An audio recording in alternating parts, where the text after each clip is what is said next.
నిన్నటి current affairs లోని చివరి ప్రశ్నకు సమాధానం. ఆస్కార్ అకాడమీ అవార్డు అందుకున్న తొలి ఇండియన్ ఎవరు? ఆస్కార్ అకాడమీ అవార్డు అందుకున్న తొలి Indian Bhanu అథియా.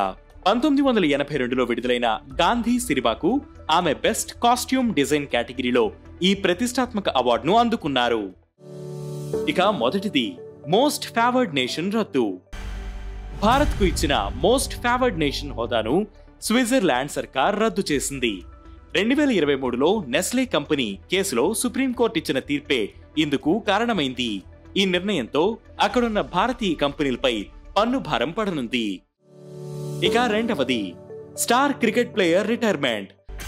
Pakistan star cricket player allrounder Imad Wasim international cricket కు రిటైర్మెంట్ ప్రకటించారు.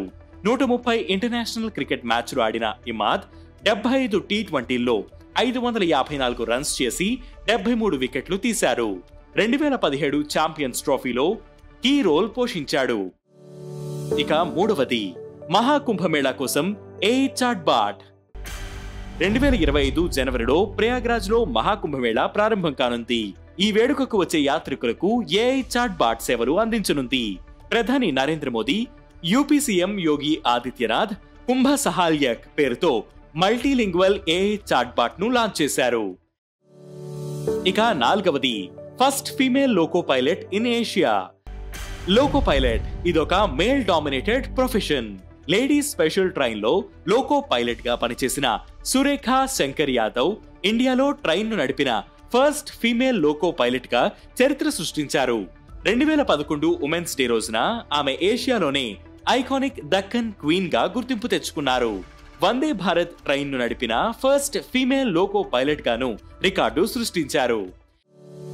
ఇక ఐదవది, times person of the year 2024. Times magazine person of the year for 2024 గా డొనాల్డ్ ట్రంప్ పేరును ప్రచురించింది.